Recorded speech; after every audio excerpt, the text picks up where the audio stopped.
Hello friend, स्वागत है आपका हमारे यूट्यूब चैनल रितु जी के जीएस स्टडी अड्डा में। फ्रेंड, रोटेशनल मोशन की टॉपिक हमारी पूरी तरह से कंप्लीट हो चुकी है और हमें पूरा पूरा पूरा उम्मीद है कि आपको वो टॉपिक बहुत अच्छे से समझ में आई होगी, क्योंकि हमने बहुत इजली वे में आपको बताया है। तो फ्रेंड, आज हम आपको नई टॉपिक के बारे में बताएंगे जो बहुत ही ज़्यादा इम्पॉर्टेंट है। तो आज हम बताएंगे आपको मोमेंट ऑफ इनर्शिया के बारे में कि मोमेंट ऑफ इनर्शिया क्या होता है, इसका एमकेएस सीजीएस पद्धति में मात्रक क्या होता है, इसकी बीमा क्या होती है, इसका फार्मूला क्या होता है, इसका फिजिकल इम्पोर्टेंस क्या है, इसका यूज क्या है।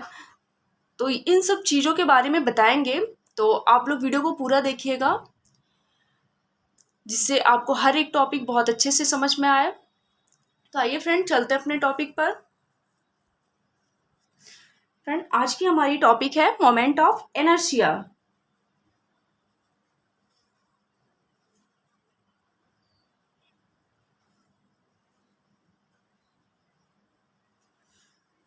जड़त्व आघूर्ण।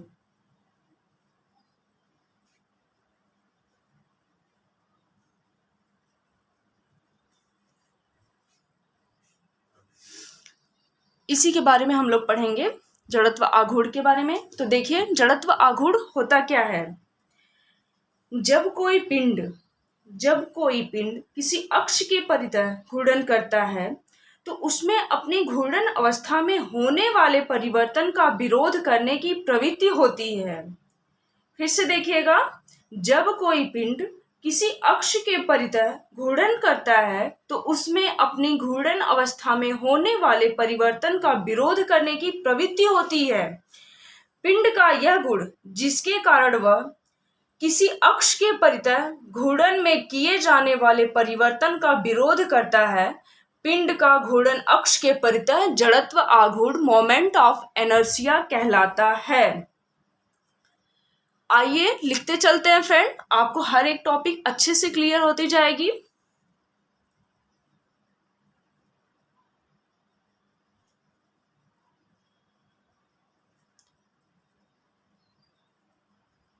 जब कोई पिंड किसी अक्ष के परितः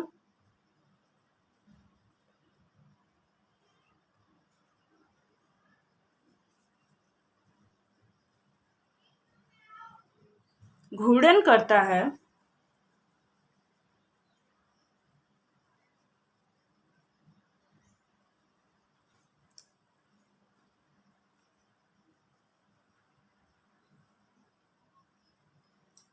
तो उसमें अपनी घूर्णन अवस्था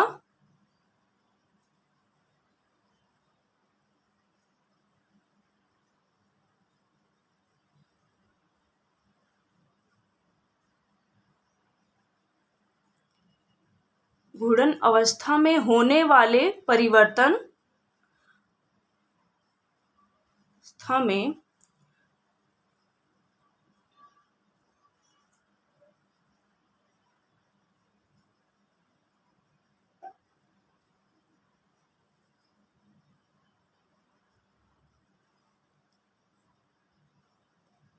परिवर्तन का विरोध करने की प्रवृत्ति होती है।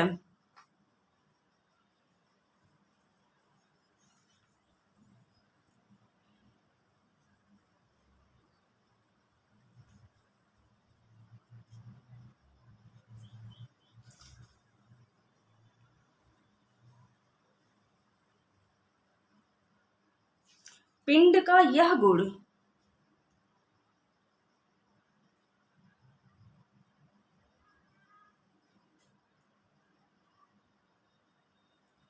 पिंड का यह गुण कौन सा गुण, देखिए फ्रेंड, ध्यान से देखिएगा। जिसके कारण वह किसी अक्ष के परितः घूर्णन में किए जाने वाले परिवर्तन का विरोध करता है।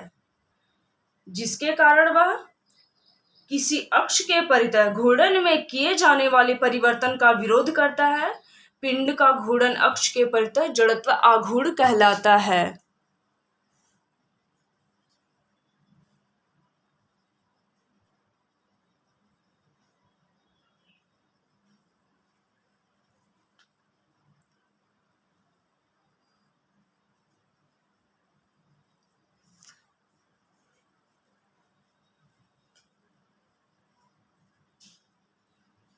जिसके कारण वह किसी अक्ष के परितः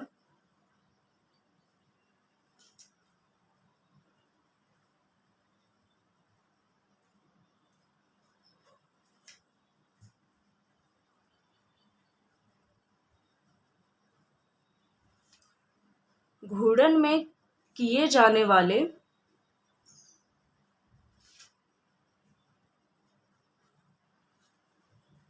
परिवर्तन का विरोध करता है।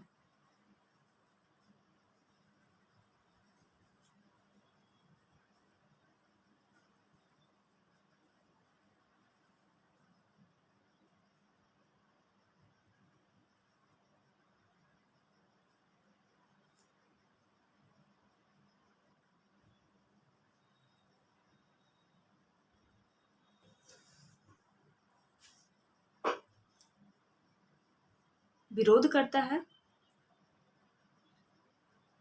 पिंड का घूर्णन अक्ष के परितः।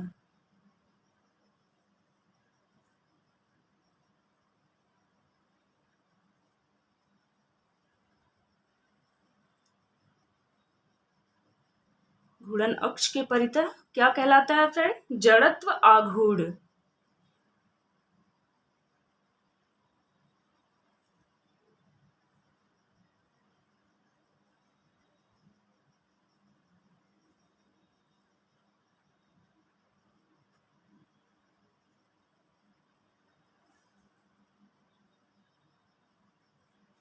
इसे देख लीजिए, कैपिटल आई से जो है प्रदर्शित करते हैं।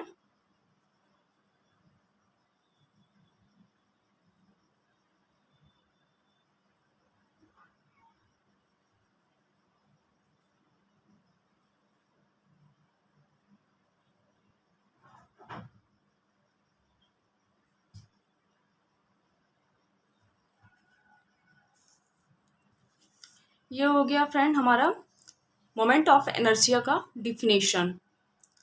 अब देखिए फ्रेंड, हम मान लेते हैं कि m द्रव्यमान का कोई पिंड है।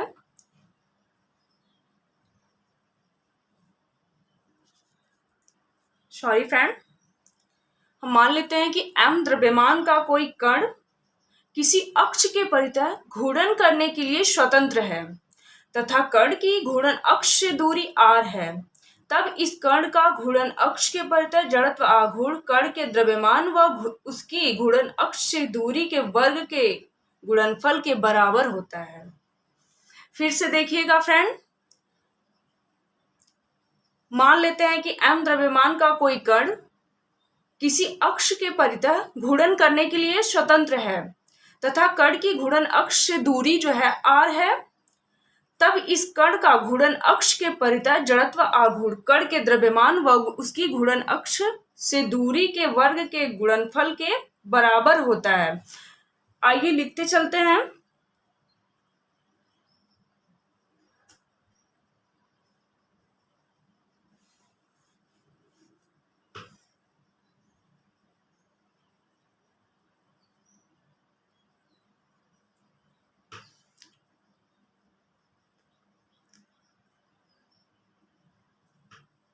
माना m द्रव्यमान का कोई कण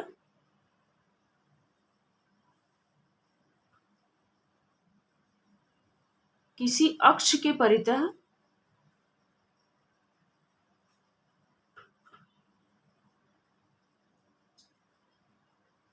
घूर्णन करने के लिए स्वतंत्र है।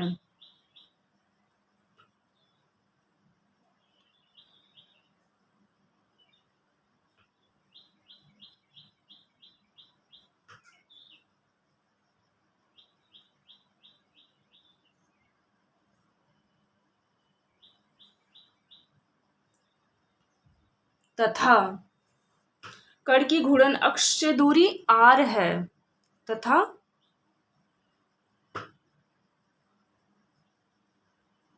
कण की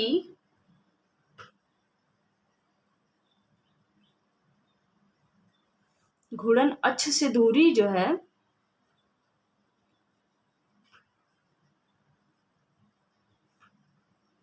r है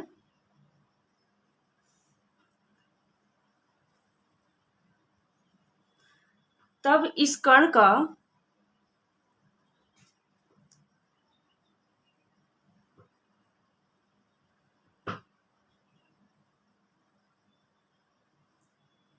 घूर्णन अक्ष के परितः जड़त्व आघूर्ण जो है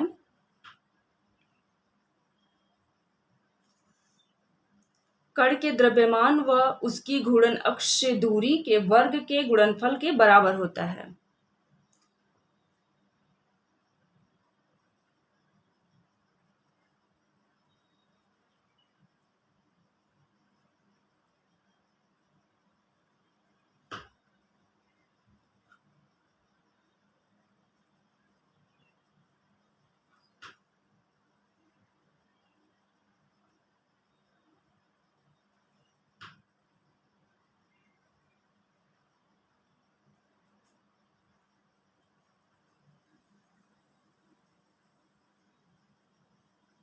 घूर्णन अक्ष से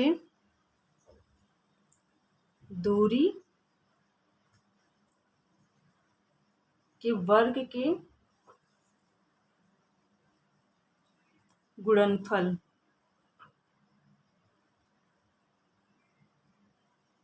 मतलब क्या कहा है, द्रव्यमान m व उसकी घूर्णन अक्ष से दूरी r के वर्ग के गुणनफल के बराबर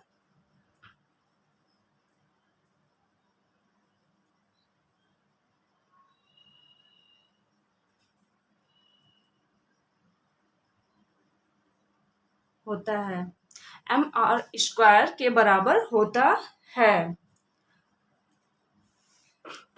अर्थात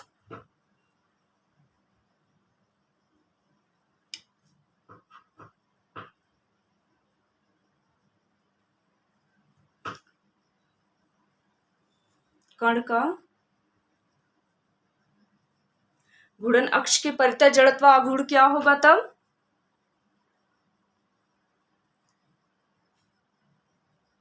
घूर्णन अक्ष के परितः अभी हमने बताया है जड़त्व आघूर्ण क्या हो जाएगा फ्रेंड, I = mr²। देखिए फ्रेंड, तब हमारा जड़त्व आघूर्ण का फॉर्मूला क्या हो जाएगा, I = mr²। अब हम फ्रेंड मान लेते हैं कि m द्रव्यमान का कोई पिंड है जो बहुत छोटे छोटे कणों से मिलकर बना है। इसका जड़त्व आघूर्ण इसके बिंदु O से गुजरने वाले ऊर्ध्वाधर अक्ष के परितः ज्ञात करना है। तब कैसे ज्ञात करेंगे,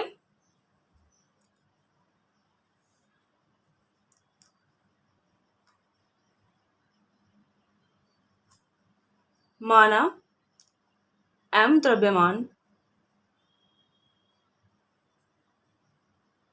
लाइए इसका फिगर बना देते हैं, एक आपको अच्छे से क्लियर हो जाएगा, अच्छे से समझ में आ जाएगा। माना m द्रव्यमान का एक जो है पिंड है, ये पिंड है मान लेते हैं, जो छोटे छोटे कणों से मिलकर बना हुआ है। ये देखिए कण है,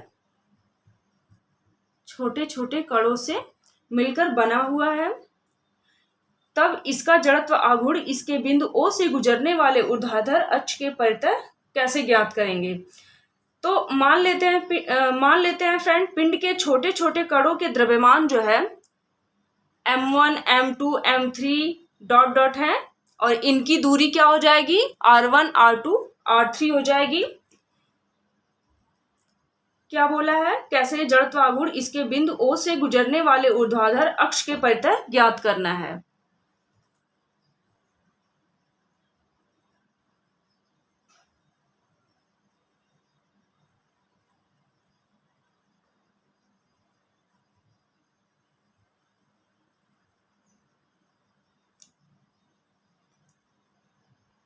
m2 हो गया, तो इसकी जो है दूरी क्या हो जाएगी, R2 हो जाएगी।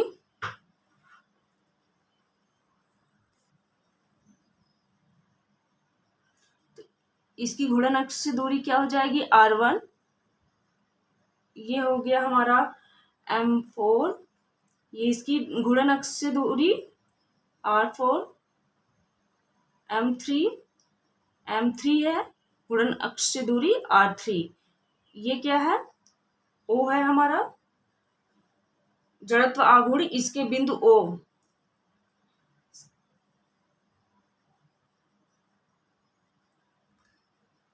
O से गुजरने वाले ऊर्ध्वाधर अक्ष के परितः ज्ञात करना है अब हमें। आइए ज्ञात करते हैं। M द्रव्यमान का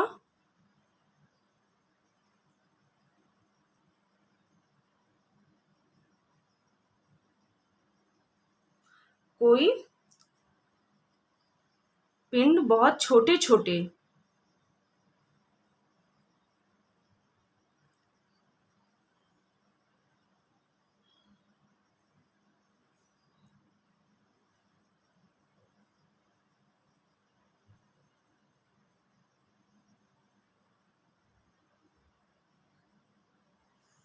मिलकर बना है।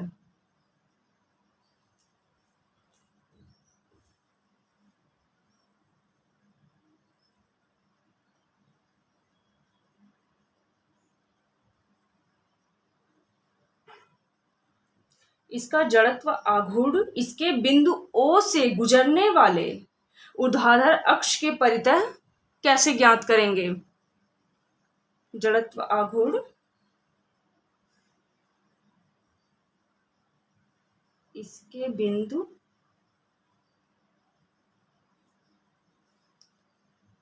O से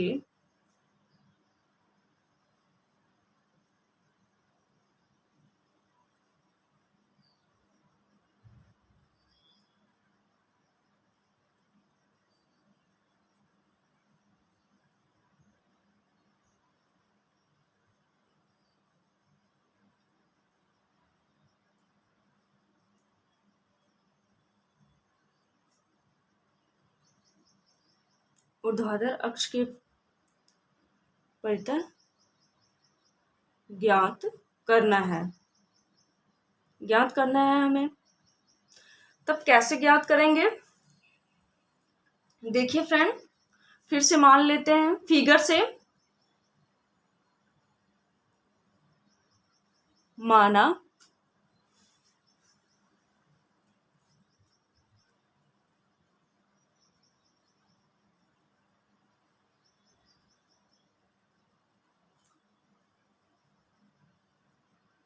पिंड के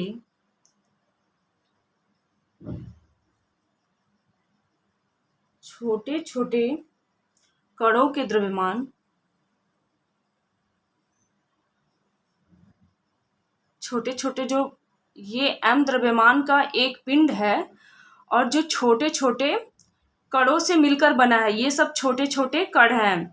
तो अब क्या कह रहा है हमारा, हम मान लेते हैं कि पिंड का जो छोटे छोटे कण है, ये जो छोटे छोटे कण हैं उनके द्रव्यमान जो है M1 M2 M3 M4 dot dot dot है।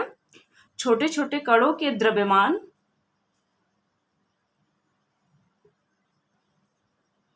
M1 M2 M3 M4 dot dot तथा इनकी घूर्णन अक्ष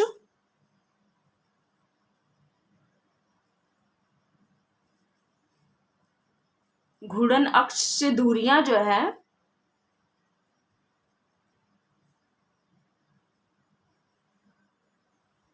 घूर्णन अक्ष से दूरियां क्रमशः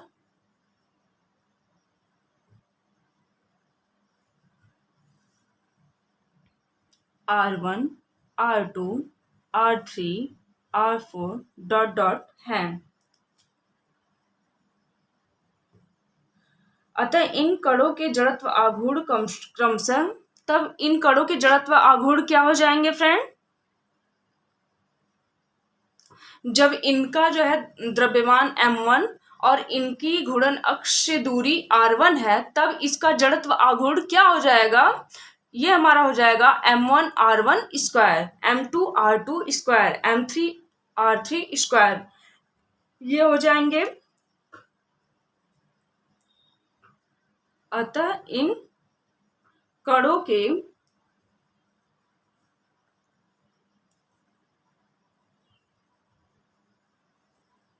जड़त्व आघूर्ण m1 r1 square, m2 r2 square dot dot dot होंगे।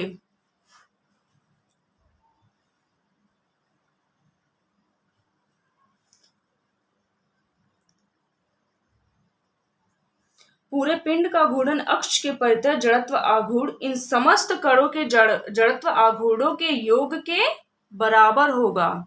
और क्या होगा? और पूरे पिंड का घूर्णन अक्ष के परितः, ध्यान से देखिएगा फ्रेंड, और पूरे पिंड का घूर्णन अक्ष के परितः जड़त्व आघूर्ण I इन समस्त कणों के जड़त्व आघूर्णों के योग के बराबर होगा। और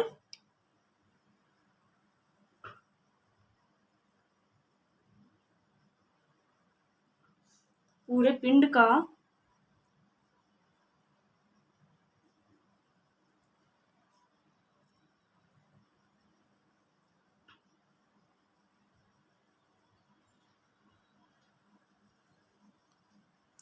घूर्णन अक्ष के परितः जड़त्व आघूर्ण I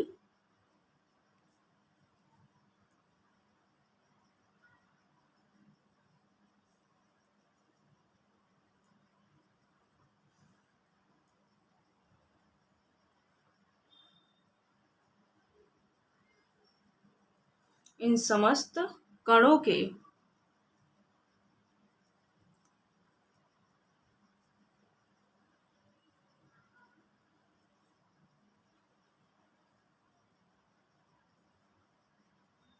जड़त्व आघूर्णों के योग के बराबर होगा।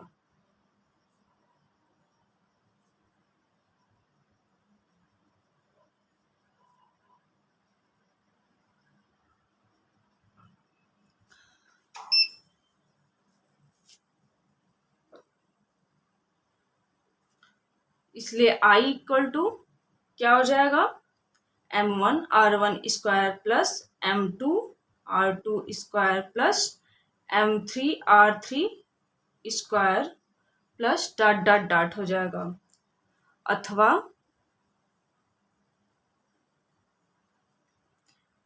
I equal to summation m r square, जहां समेशन का अर्थ सभी पदों का योग है। ये भी देखिए हमारा बहुत अच्छा फॉर्मूला है।